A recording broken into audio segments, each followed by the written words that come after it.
Kinsa may unang nakasinati nga ang Dios naghari na sa kalibutan? Kinsa man?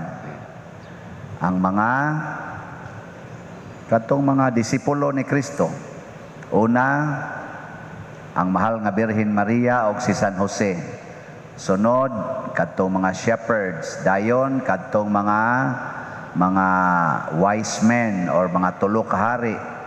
Dayon si Simeon, kadto sila si Ana. Nya sunod dayon kadto dayong mga amigo ni Hesus tong iyang gipanghimo nga disipulo. Ang una 12, karon gipun-an niya og 72. Pila naman tanan iyang disipulo? Ha? Pila? 12 plus 72? 84. Ana. Nya punan ani karong nanimba.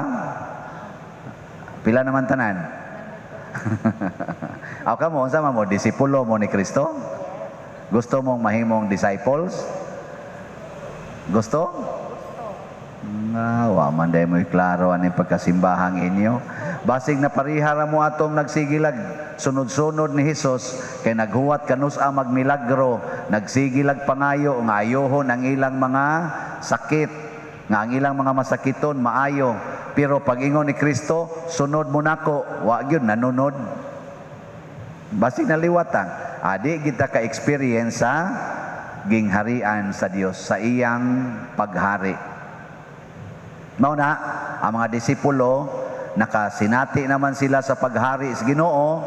Ang sunod na sad nga gusto ni Kristong mahitabo nga ilang isabwag ngadto sa mga tao. Matod pa ni Hesus diri, og sultihi sila nga hapit na maghari ang Dios. Ngano man gasunod naman siya nila, gauna raman sila nya gasunod siya. Kay katong mga lugar nga iyang gustong atuan, maoy iyang gipasuroy og una sa iyang mga apostoles.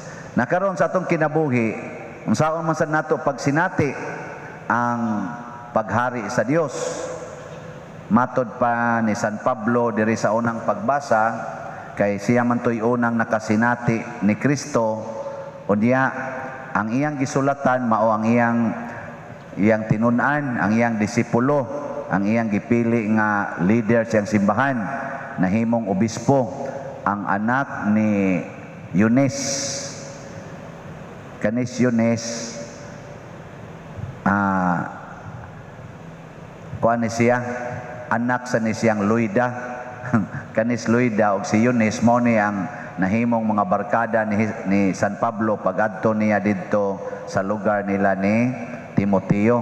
Nya niya mo siya anak nga batan-on nga usog sa gayng mosunod, iyang gitagaan og kaning authority, iyang giordinahan. Kani mo na siya tong pagpandong nako sa akong kamot sa imong ulo, gamita tong tanang grasya. Gamita tong tanan. Kita nakasuway mo nga gipandungan mo sa obispo, inyong ulo gipandungan ana. Pag bunyag, pagpirma, ako na pag ikatulo, pag-ordain nya kaduha man may giordinahan, pagkadikon o pagkapari, kaupat na ni gipandungan akong So ang una ding buhaton ko gamito nato ang tanang grasya nga gihatag nato sa pagpandong sa kamot, pagbunyag, pagpirma. Nya unsa man ni mga grasya ha? Ang grasya sa pagsangyaw sa maayong balita. Ang maayong balita ni anaro nato. Lingi ako na imong tupad. Ing naunsay maayong balita karon?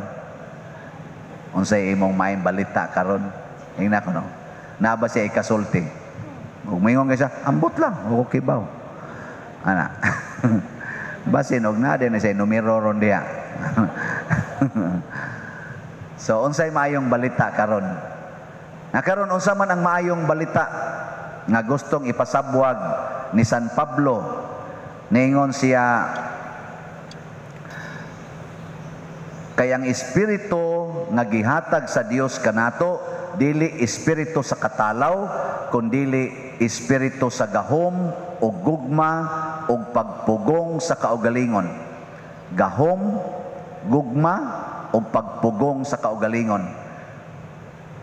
Nindot kining tulo, mao ni ang gipahinomdom ni San Pablo ngadto sa iyang mga tinun-an. Gugma, gahom, pagpugong sa kaugalingon. Kamong mga asawa, makapugong ba mo sa inyong kaugalingon? Kung ang inyong bana nangabit na, makapugong mo sa inyong kasuko? Yes, kay naa na ninyo. Gihatag na ang paggamit na lang ana, pero di ka kapugong, pasabot, wa ka mo gamit. Ang mga manag-uyab ka karon, kaning mga manag-uyab, og mag-date na sila, makapugong ka sila silang kaugalingon. Kamo, bago mo mong minyo dining uban, katong uyab pa mo, nakapugong mo, o na highball? Highball? Ayo. Karon sa akong mga gipangkasal, akong pangutanon, murag sa mga more than 500 na tingali kabuk akong nakasal sa akong 16 na ron katuig sa pagkapari, hapit na mo 17 katuig. Murag duha pa gyud ang niingon nga wa pa sila mag premarital sex, sa wa pa sila makasal. Wa sa nun ako check up pa, ambot og wa ba to mamakak. Lisod na sa check up pon, wa man koy instrument pag check up, no? Pero wa pa ko, no? Pero diha koy nasakpan ba? Kay wa man ko magkuan, wa man ko ka-interview nila pagpangumpisal, akong gi pangutana kay wa man sila mo kumpisal nga nagkuan na sila nag premarital. Akong gipangutana to ang babae, ya maura na ako mga sala pa diyan nako.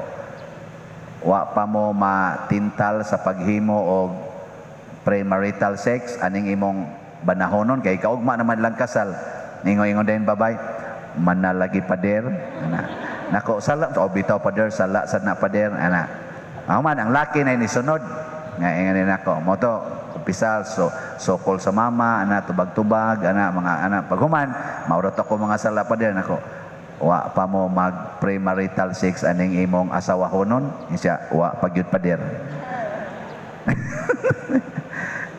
Nako kaning ni ang tawhan na impiernohonon gani ang masag akong ingnon nga ang sa ingnon nga ni kumpisal na tong imong kuan nga na may seal of confession di man nato pwedeng maingon pero nagkatawa lang ko ba nako hastas pangumpisal yawa lang yapon. Nauwaw sa tingali to siya no nga kuan ba pero mo lagi na pagpugong sa kaugalingon niya ko nang pari og madre magkuyog makapugong simpre pugong kayo.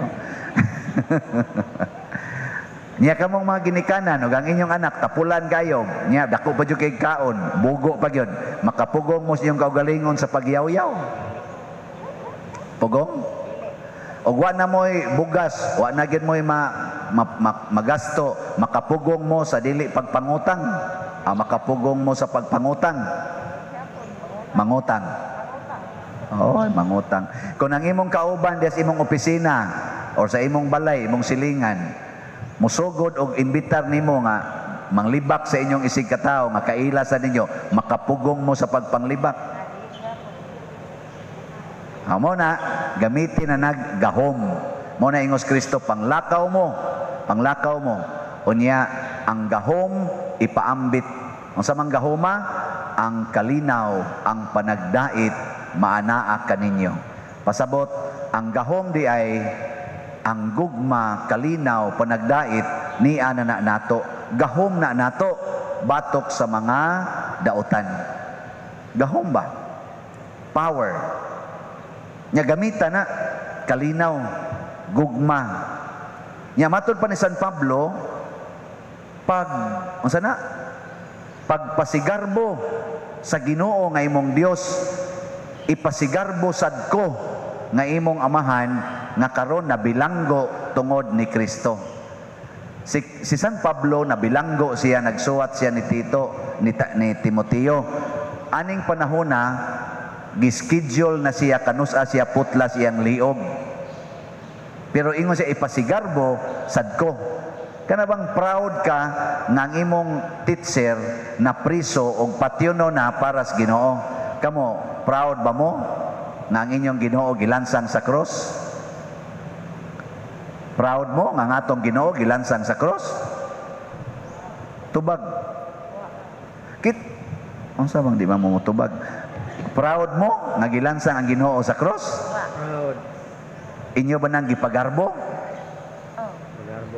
Pagarbo. Ay, klaro lagi.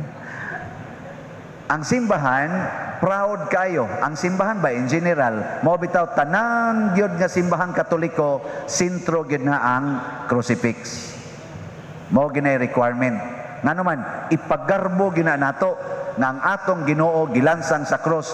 Pero nalansang sa cross, nga wa masuko, wa magyaw-yaw, wa mo reklamo, nagsigirag higugma, nagsigirag pasaylo, wa gyud kasa. Maunay greatest achievement sa usa ka tawo aning kalibutan na maunay tinuod nga tuburan sa kalinaw ug pakigdait. Kana bang di na ka masuko bisag patyon ka? Nya gahom na nato ha. Nahitabo sa nang San Pedro, nahitabo na ni Lorenzo Ruiz. Oh, nya kamo. Gusto mo ganaon mo? Ha? Dili. Di sa ko gusto eh. Pero timana na to sa tubag na to sa Salmo, tagaig, himaya og dungog ang Ginoo. Unsay makapahatag og dako kay himaya og dungog sa Ginoo? Kana bang mag-antos ta para niya? Kana bang magpakamatay ta para niya? Kana bang gusto tang muantos aron paglikay sa sala? Kay matag himo natog sala, gipakauwawa nato ang Ginoo. Atong gidaot ang Ginoo, atong gibudhian ang Ginoo, atong gipakauwawan ang Ginoo. Kay mga Katoliko gud ta, nagsunod gud ta gilansang sa cross nga nibuntog og sala, nya kitang tanan magsigig pakasa unsaon nato paghatag og dungog. No? Pareha na imong papa, ang imong papa purti gid taong paningkamot ug ang imong mama purting paningkamot aron lang ang inyong kinabuhi mahayahay jutay nya ikaw nga anak sige lang kang suyop anang drugas wa ka mo eskwelaag tarong sige pa jud kag pangawat unsa may gihatag nimong dungog sa imong pamilya no awag yapon mo kasabot mao na og magantos man ta nya para sa Ginoo be proud kana bitang sigihan na kagkulatas imong bana nya ang imong bana bisag unsaon imong antos buang lang gyapon wa lang gyapon mo sabo wa lang gyapon mahigugman nimo be proud kana bang manglagom imong naong nya iniglakaw nimo ngadto silingan be proud tanawa lagom akong naong tanawa gisi akong kilay tanawa nangapangag akong ngipon sa kulatas akong bana isa unya proud ka ana nakabana ka ingon ana siya proud gyud ko kay hangtod karon wa lang gyapon ko mobiya niya I love him until I die. Sunod si Mana, lungo na ang iprosesyon na to. Patay naman ka. Pero you are proud to die in your commitment to God nga nag-ingon, for better or for worse, in sickness and in health, for richer or for poorer, till death do us part. Kana mo inindot nga, dungog og himaya.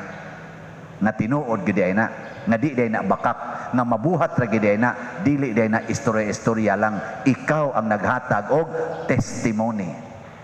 No? Duko-duko lang mo di ha.